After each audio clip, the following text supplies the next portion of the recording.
Dan ternyata pas gua balik, emasnya bilang bahwa ini ada barangnya tapi udah di-tag sama orang lain. Jadi gua emosi juga sih. Minum kopi dulu ya, di Common Grounds. Ini enak banget sih.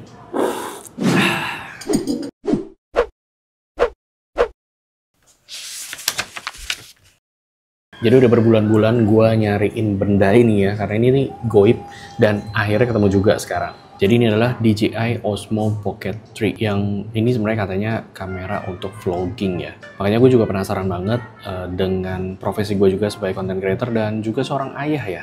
Yang dimana kita mau dokumentasiin kehidupan kita juga kan ya, pakai cari duit juga sih. Nah di sini kita akan membahas beberapa segi teknis kenapa gue beli ini dan ya apa yang gue pakai ya. Kalau misalnya mau tahu juga tonton sampai habis ya.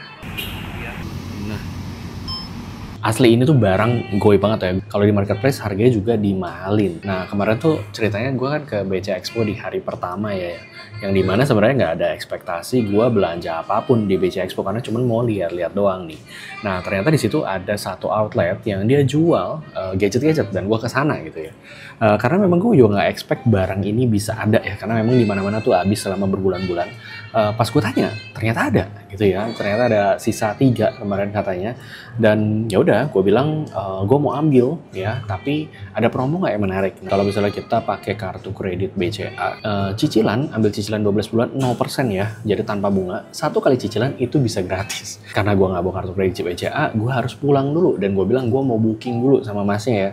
Ada 3 nih, gue booking, gue langsung pulang, gue langsung balik lagi bawa kartu kredit BCA dan gue purchase si DJI Osmo Pocket 3 ini. Dan ternyata pas gue balik, emasnya bilang bahwa ini ada barangnya tapi udah di-tag sama orang lain. Jadi gue emosi juga sih. Kan gue udah datang lagi gitu, tadi gue juga udah booking, gue udah datang lagi, gue pulang, gue udah balik lagi, gue udah bawa duitnya, istilahnya gue bawa kartu kredit tinggal purchase, kenapa nggak boleh? Dan ya akhirnya singkat cerita, boleh ya.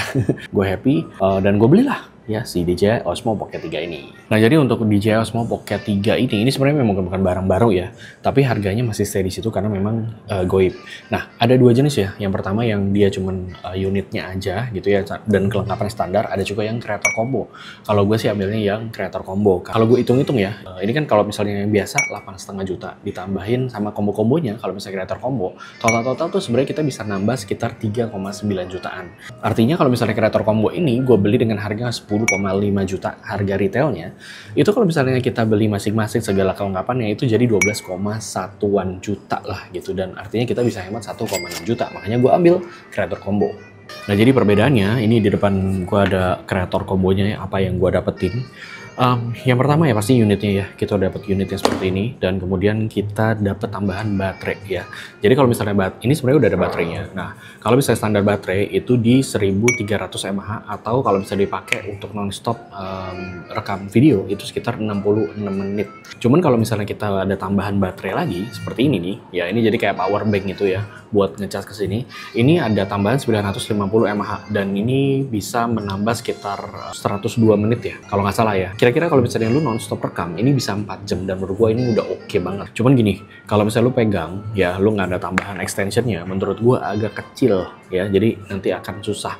Tapi nanti kita akan bahas ya. Balik lagi ke baterai, ini dia tuh fast charging yang gue suka ya. Jadi fast charging selama 16 menit itu bisa sampai dari 0% sampai 80%. Dia udah support juga sampai 65 watt dan nggak terlalu panas ketika ngecas fast charging sekalipun. Ini gue suka sih. Untuk baterai handle-nya sendiri ini kita dapat di creator combo. Ini harganya sebenarnya retail kalau misalnya terpisah ini 900.000, jadi lumayan banget. Nah kemudian ada yang ini superior banget menurut gue, DJI Mic 2 ya, yang harga retailnya itu sebenarnya adalah 1,5 juta. Yang gue suka adalah dia kan bisa jepit gini dan ya kualitasnya udah pasti bagus ya. Dia juga ada magnet ya, jadi ada magnet supaya nanti kalau misalnya kita pasang di baju atau dimanapun ini bisa nempel ya, dan dikonekin dengan si DJI Osmo Pocket 3 ini dia bisa langsung auto synchronize, dan kalau lu punya 2 ini bisa 2 mic connect langsung sekaligus. Kemudian kita bakal mendapatkan yang namanya wide angle lens. Sekarang ini kita coba pasang si wide angle lensnya juga, tinggal tempel aja dan lebih luas. Dia jadi 15 mm dan ini enak banget, tinggal ditempel aja karena ada magnetnya. Dan ini kalau misalnya lo beli secara terpisah 700.000 kecil begini. Kemudian kita juga mendapatkan mini tripod seperti ini ya. Ini kalau misalnya dipakai jadi supaya bisa berdiri. Kalau enggak ini sebenarnya agak bahaya sih tuh. Bisa gerak kan ya. Nah, jadi nanti kita bisa ada extension seperti ini dan kita pasang mini tripodnya. Berguna juga, ini sekitar 300 ribuan ya kalau nggak salah. Dan kemudian kita mendapatkan sebuah tas ya untuk bawa-bawa si keseluruhan dari si DJI Osmo Pocket ini. Ini tasnya udah didesain specifically untuk si Osmo Pocket 3 yang creator combo. Jadi nanti semua barang-barang ini itu kita bisa masukin ke dalam si tasnya ya, bahkan ada slot-slot kecil juga di sini buat masukin kayak SD card, itu juga lengkap sih. Harga tasnya kalau terpisah 400 ribu. Nah, dari segi fisik kita bahas ya, di sini ada apa aja ya. Ini sebenarnya kecil banget ya, coba lu bayangin deh tuh, ini cuma segenggaman kayak gini, tapi menurut gua makanya kalau misalnya cuma begini doang ini agak aneh ya, lu susah ya gitu untuk dipegang gitu. Terus kemudian ada gimbal ya pastinya di sini, joystick ini di depan ada speaker ya, jadi kalau misalnya nanti kita mau preview kita punya video, ini juga bisa langsung di sini ada speaker. Mikrofon ini ada 3, jadi di bagian belakang ada 1, di kanan dan juga di kiri ada, jadi bisa stereo juga, jadi bisa surrounding, bisa juga belakang doang, bisa juga ke depan doang. Nah, ini keren banget ya. Nah, di bagian sini ada tempat juga slot untuk micro SD, dia bisa support sampai dengan 1 terabyte. Nah, di sini juga ada tempat buat pasang lanyard, dan ini ya penting karena ini kan kecil ya, dan agak gue agak ngeri jatuh sih ya, jadi mendingan kalau misalkan nanti dapat lanyardnya juga, ini pasang aja dan ini ditaliin ke tangan lo, jadi kalau ada apa-apa gak masalah. Di bawah sini ada port USB Type-C yang menurut gue kalau misalnya lo ngecas aneh ya, karena lo harus taruh tiduran begini, dan itu agak bahaya sih menurut gue, soalnya ada gimbalnya balik lagi ya. Makanya nanti kita akan beli aksesoris tambahan supaya lebih enak ngecasnya. Gak cuma buat port charging, dia juga bisa buat OTG connection. Jadi nanti bisa dikonekin kayak buat mikrofon yang mereknya lain, atau kalau misalnya lo mau konekin ke handphone, ini juga bisa pakai C2C gitu ya.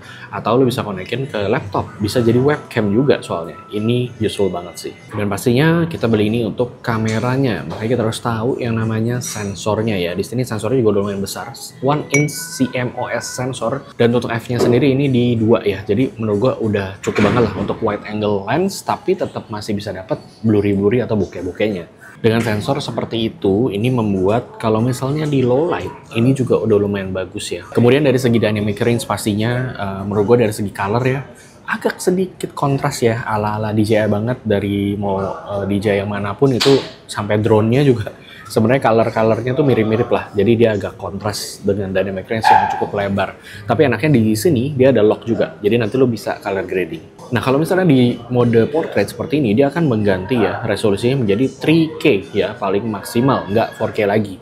Dan kalau misalnya kita balikin, dia akan otomatis switch ke 4K lagi. Jadi ini starting up-nya gampang ya, tinggal digeser aja seperti ini, dia langsung power on. Nah, ini sebenarnya layarnya bisa di touchscreen juga ya. Ini bisa kita geser-geser tuh, atas, bawah, kanan, kiri. Tapi jujur agak kecil ya menurut gue ya, kalau menurut gue. Gue tangannya nggak terlalu besar, tapi menurut gue juga tetap susah gitu ya. Tapi oke lah ya, jadi bisa seperti itu. Nah, yang gue suka, ini kan kita ngelihat ke sana ya kameranya. Kalau misalnya mau diganti, ini gampang banget, tinggal klik aja 3 kali seperti ini, dan dia akan langsung balik ngelihat ke arah kita. Nah, ini contohnya kalau gue lagi lihat ke situ, kita bisa langsung putar ke muka gue. Nih, enaknya kayak gini sih. Ya, dan ini kita bisa setting bahwa langsung face tracking enabled ya, karena kan mungkin kalau misalnya kita memang selfie seperti ini kan memang tujuannya kan buat muka kita kan, dan ya sekalian aja diaktifin face tracknya.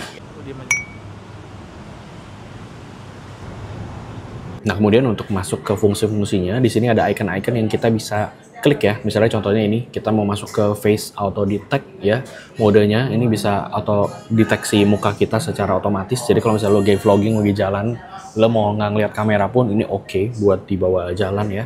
Kemudian ada namanya dynamic framing, dimana kalau dynamic framing ini kita bisa set dia akan selalu framing di satu titik tertentu yang kita set. Ini juga oke banget kalau misalnya lu buat di dalam ruangan ya. Dan kemudian dia juga ada spin shot. Ini bisa untuk rotate kamera ya. Mungkin ala-ala kayak video-video zaman now, cuman gue juga jarang pakai sih. Ini bisa 90 derajat dan juga 180 derajat. Tapi overall gue selalu pakai yang di modenya face aja sih. Nah, lo juga bisa lihat di sini ada video yang udah kita taking sebelumnya, dan di sini karena ada speaker, ini kita juga bisa denger footage-nya ya. Dan kan dia ada mikrofon ya, kita langsung bisa denger, nggak perlu connect ke kita punya handphone lagi. Kemudian dari segi resolusi kita geser ke atas ya. Kalau misalnya ini dia 16:9, resolusinya maksimal di 4K 60 fps. Dan dia ada mode slow motion, jadi kalau misalnya di slow motion ini nggak cuma 60 fps tapi jadi 120 fps.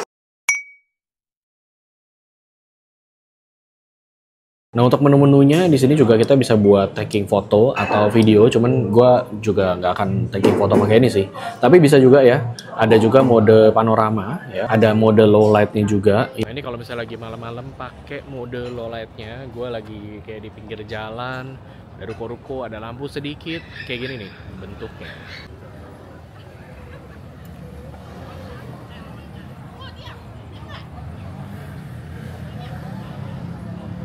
Yang malam-malam yang tadi gue bilang kalau misalnya dia sensornya juga 1 inch, low light-nya juga lumayan oke, mode slow motion dan juga ada mode time lapse. Di time lapse sendiri itu tuh ada 3 mode lagi. Jadi yang pertama ada mode hyperlapse, ada time lapse dan juga ada motion lapse. Nah, di sini ada tombol juga. Kalau kita klik ini bisa ganti ya. Kita mau zoom sampai 2 kali ini juga bisa. Atau ini buat ngatur gimbalnya. Jadi kalau misalnya lu mau ngatur gimbalnya, lu bisa pakai joystick, bisa naik, bisa turun juga. Untuk tombol ini ya tombol record udah pasti. Atau lu mau matiin juga bisa pakai tombol ini. Kalau kita geser ke kanan sini, nah ini kita bisa ngatur ya.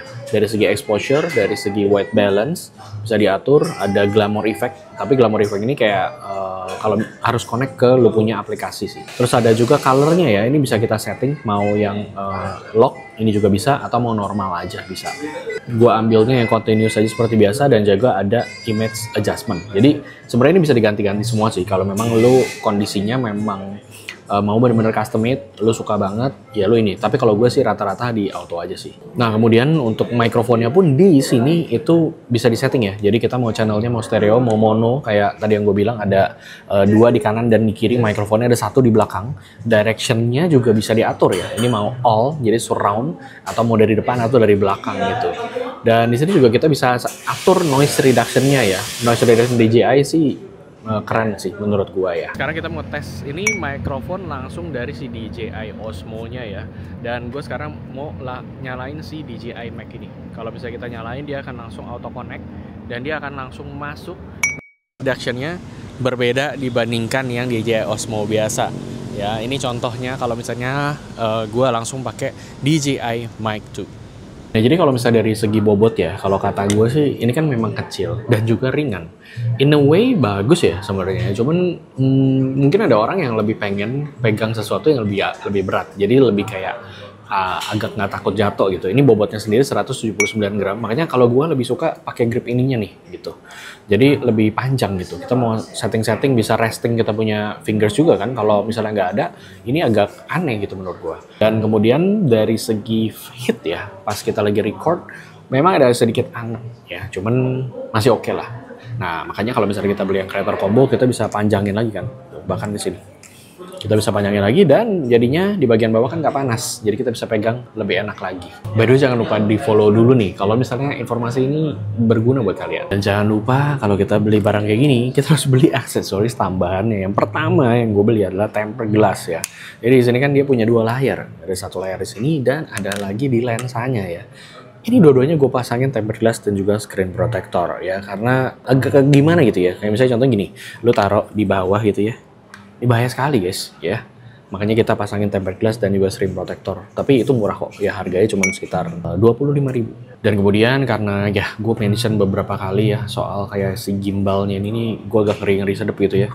Nah ya walaupun sebenarnya dikasih ya sama si DJI ini buat covernya, cuman gue lebih suka yang kayak gini nih. Ini dari Sunny Life, taruh begini dan ya jadi lebih enak aja, dia nggak terlalu tebel dan cakep ya, dia bisa protect ininya. Kalau misalnya lu pakai ini tebel banget sih. Untuk si gimbal covernya ini harganya 95.000 kemarin gua beli. Nah kemudian ini ya, gue juga beli stand base. Jadi kalau misalnya lu nggak mau pasang kayak tripod kayak gini, ini mungkin ribet buat lu atau jadi lebih panjang kan. Nah sekarang pakai ini aja, pasang ini. Tuh, ini ada stand base, dia silikon sebenarnya, tinggal ditaruh kayak gini. Nah ini bisa berdiri. Lu bisa ngecas jadinya gitu. Kalau misalnya tadi kan ngecasnya aneh gitu ya, mesti tiduran gitu. Kalau ini kan berdiri, lu taruh di meja, lu cas, selesai. Dan satu lagi justru yang menurut gua wajib banget ya, lu mesti punya yang namanya filter ND ya, atau ND filter atau CPL ya. Nah ini siang-siang karena kita shoot di 30 fps, jadi kita mau shutter speednya di 1/60 ya kali 2. Dan ini terlalu over banget. Nah kita pakai ND 16 filter. Nah jadi bener. Ini ND 16 ya, 1/60 ISO-nya udah paling rendah, ND 64. Nah, tuh jadi kayak gini, 256. Jadi ini untuk very bright.